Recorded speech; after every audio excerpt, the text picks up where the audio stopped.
there is one thing that makes video games extremely interesting, and that is the artistic beauty in each game that makes each game unique and extremely different than another game, and that keeps two survival games from becoming the exact same game. As an artistic person myself, the composition and overall vibe of a video game are something I tend to pay a lot of attention to personally, and so I decided it would be a really fun project if I took those aspects of a game and made an abstract artwork about it. Before I started, however, I needed to choose a video game I was gonna do. I went through my Steam library a bit, cycling through, looking at games, thinking about which ones I would be interested in doing, and I landed on Frostpunk, which, if you don't know, it's basically just a city builder slash survival game where you have to try to maintain the last civilization in the North Pole amid freezing conditions as the world is freezing over. Once I had chosen the game, I needed to brainstorm my ideas. What was I going to incorporate into my artwork? And in order to do that, I made a canvas, a blank artwork, and I just started typing out ideas for stuff. I would look at the game's art style in and of itself, just how it looks. I would look at key features of gameplay of the game, so in Frostpunk it would be just the trying to survive in the ice. Then I tried to figure out how I could take those elements, the game's individual art style and its unique personality, and combine that into an abstract artwork. Of these elements, some of the most important ones that I noted were its color, its composition, the overall feel of how it feels to play the game, the key elements of the game such as the ice, the survival elements, the streets you have to build, its emotions, and the overall vibe.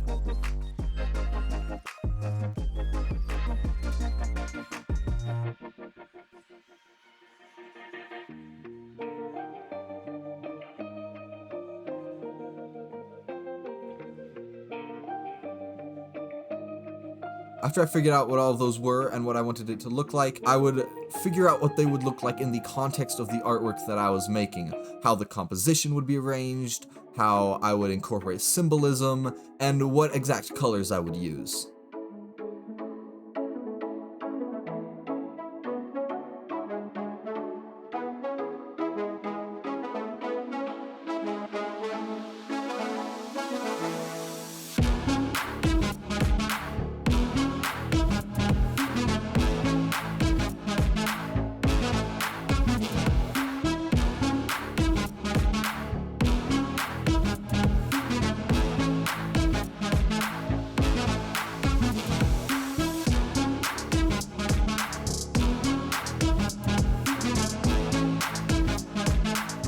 After I brainstormed all my ideas, I saved the document and I imported it into a new project that I could reference along the way as I was building. The first thing I did in my new project was I readjusted the canvas size to be wider for the sake of the composition, and also just because I personally like really wide artworks, and so I thought it would be fun to make a really wide artwork for Frostpunk. So it was mainly just a preference choice, but it also would lead to a more interesting composition than just a boring old square or normal rectangle. The first thing I had to do with the artwork was, of course, build the background. I started with a gradient and messed around a bit with the colors and what direction and everything I wanted it to go.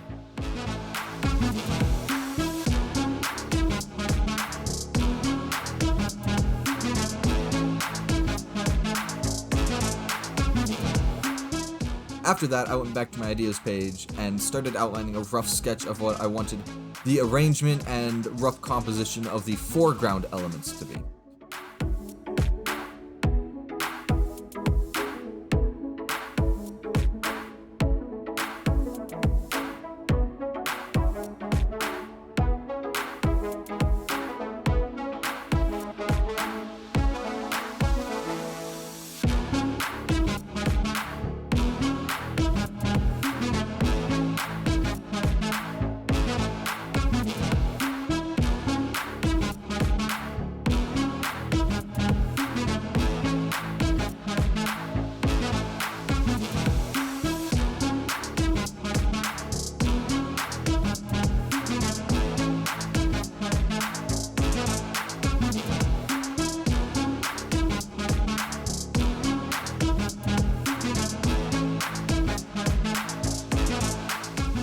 Once I figured all that out, I started experimenting a bit more with the background, adding in a bit more finer details, some texture, some color to it.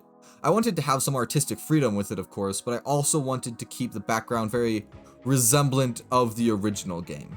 I did end up making a very colorful, almost distorted lens flare effect on accident that I really wanted to keep, so I did.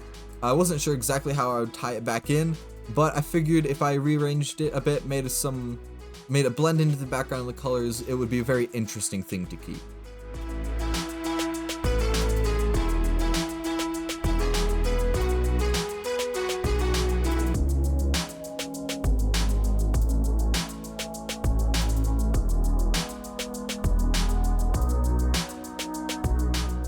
Throughout this process of making the background, I used various layers with different opacities and properties to blend, contrast, and overlap each other.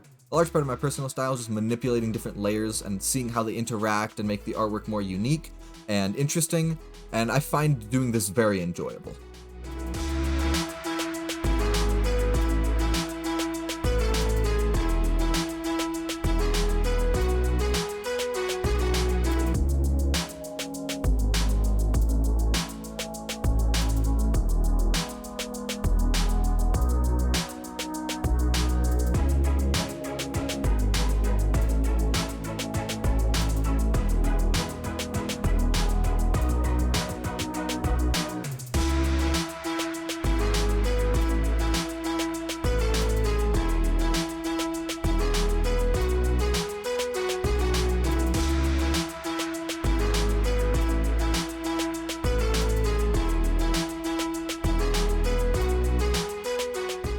Every once in a while, I made sure to check back on my reference sheet to make sure I was staying true to the general idea of the artwork and to remind myself of what elements I wanted to incorporate.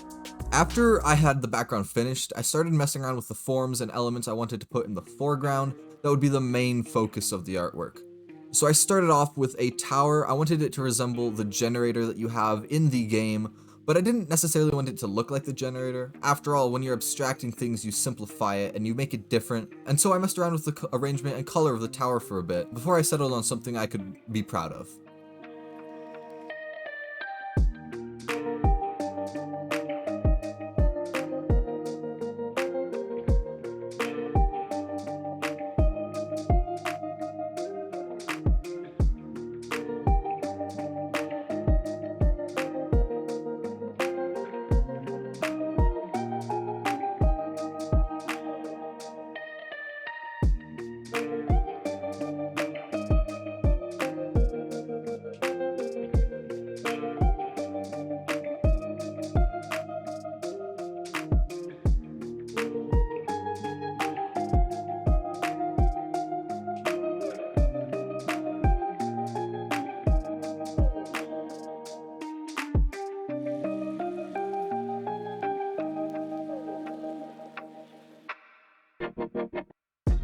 After the tower, I added squares of color, more specifically a color burn, overlapping the background to balance out the weight that the tower had on the left side with some more elements on the right side. These squares were not only meant to help the composition, but also to represent the different buildings in the city and in the game that encircle the generator tower.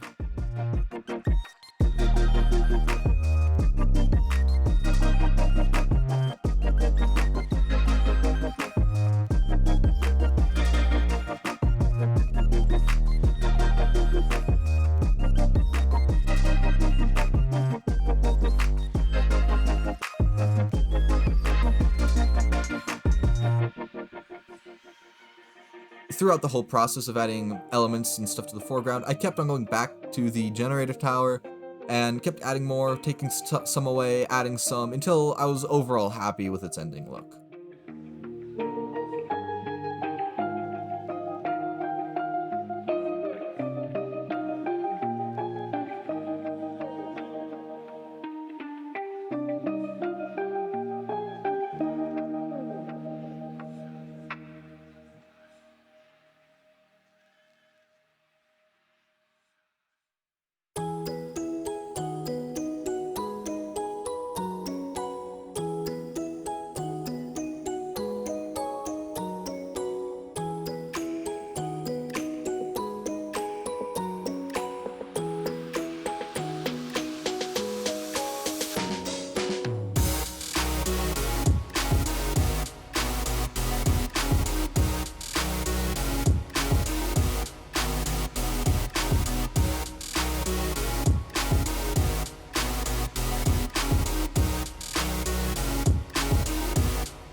After the tower and the city blocks were done, I moved on to adding streets, which in this case were just light lines that connected the tower and the blocks together.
Now that I had the overall layout of the composition and most of the elements in place, I started moving on to the fire. This was the part I was least sure of, actually, but for the purpose of the artwork, I wanted to have fire because it was very representative of the hope and the lifeblood of the game. After all, if your generator stops burning coal, you're pretty much going to lose the game, so it's of utmost priority that you have fire. Of all the elements in my artwork, this is the part I was the least proud of. And if I could change one thing, I might just get rid of the fire completely. Of course, as I just said, I did want to keep it in for the purpose of the symbolism.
In the end, this is how it ended up turning out, and overall, for a 45-minute project that I had never really tried before, it turned out pretty dang good. The awkward shapes in the inside of the tower and the weird sort of fire that doesn't really fit might be my least favorite parts, but overall, it wasn't entirely bad. Thank you guys so much for watching. As always, I will have the link to the artwork down below in the description so that you can save it for yourself if you want to use it for anything. I don't have any copyrights or anything on these. These are just fun little projects that I like to share with you guys, so you can find that linked in the description below. Also in the description, you will find my personal links. I stream playing games, talking about the art style, music, sound design, everything at twitch.tv/purifice. That'll be linked below. My Twitter will also be linked below. I talk about random stuff on Twitter, just random tweets. I interact with other people there too sometimes. So make sure to go follow me on those links as well.